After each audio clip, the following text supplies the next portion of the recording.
Down to Orange County we go on the hard clay, and the highlights brought to you by the Flat Companies as the big block modified feature would get started with Craig Mitchell with the early race lead, and here's Jimmy Horton working his way to the inside as he would look for the number 3 spot on Bob McGannon off at turn number 4, and he would take that position away, trying to work his way up toward the front. They bring him up through turn number 3 and 4 this time. You'll watch Craig Mitchell on the inside. Here comes Jeff Hetzler on the outside looking to take the lead away. He does off the restart as the Jeffer looking to take home a big feature event victory down in Orange County. Cars still trying to shuffle through as they work their way up through turn number 1 and 2. As here comes Horton working on the inside of Craig Mitchell, trying to go Hollywood up into turn number 2 once again. Chris Schultz with a flat right rear sneaker going to get off the racetrack just in time to keep the green flag rolling up through turn number 1 and 2 that time. As now Mitchell up on the outside trying to make something happen and keep the spot away, but it would be Jeff Hetzler coming home with the win down on the hard play. To the small block modifieds we go. Keep an eye on the 33 and a third of Tommy Meyer as he will blast off up into turn number 1 and 2 to take the early race lead in this event, trying to make his presence known up on the outside in the early going.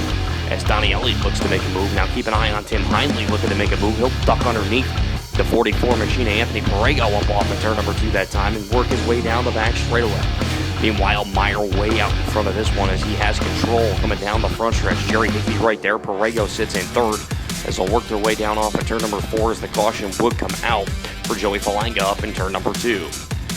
Off of the restart, keep an eye on this group as a lot of people shuffling for position. Bob McGannon in there looking to make a move. Here's Gary Edwards up on the inside lane. He gets shuffled a little bit as he works up on the outside lane, but as this continues to happen, here comes Hindley and Craig Mitchell battling for position in spots 4 and 5, working down the back straightaway here as we move toward the closing stages, as the Hallmeyer International 55 with Allison Rickey going to have to pull off the back straightaway as the caution would come out, and off the restart things would get a little jingled up in turn number 1 and 2 this time as Gary Edwards tries to make a move, and then he gets pinballed by McGannon up on the outside wall.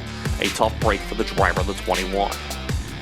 Next restart, Donnie Elliott looking to make a move as Higbee in there with Hindley right as well as they touch coming down off at turn number 2, and it wouldn't be long until, well, Donnie Elliott has trouble. Tire going up into the air and bouncing up out of the park, Fenway Park style, as that would bring out the yellow once again. But when we went back green, it would be the 33 and a third of Meyer holding on to the win in the small block modifieds. To the sportsman division now. Austin Smith in the 14 going to run his way down the front straightaway, seeing if he can take home the victory. But the car on the move in this one was the 9 of Jesse Leiby. As he would work his way up in the early going, you see him make a move, splitting a couple of cars that time, working his way to the outside. As Leiby looking to continue to work his way there, as he's got Conklin on the outside. Mel Schrufer in there as well, working for position as they parry it up off of turn number 4 that time. As Schrufer trying to hold on the inside with contact with Conklin. And that was going to be a tough night for Schrufer, as you can see here in just a second as he rolls underneath turn 3, but a little bit of front end damage on the 8 car. Looks like a broken shock on the right side as well, as that would bring out the caution. And then here's the battle for the lead. Conklin goes up on the inside. Smith right there in the middle. Leiby takes the inside lane, tries to make a move off at turn number 2, but Smith would hold on as Conklin would have trouble, lose a number of positions down the backstretch. A tough break for the driver, the J73. Down the backstretch, they would continue to ride as he'd lose a number of positions as Leiby would work his way on the inside as Smith trying to take that number 1 spot. He'd carry him off from up in turn number 1 and 2, and oh baby, he'd get right by him to take the spot away. Meanwhile, cars trying to work their way up through the field. There's Dan Morgowitz up on the outside lane. He'd switch lanes and go underneath and pick up a spot coming off in turn number 2 that time as they worked their way down the backstretch, but Conklin would bring out the yellow on the front straightaway, which would set up another restart.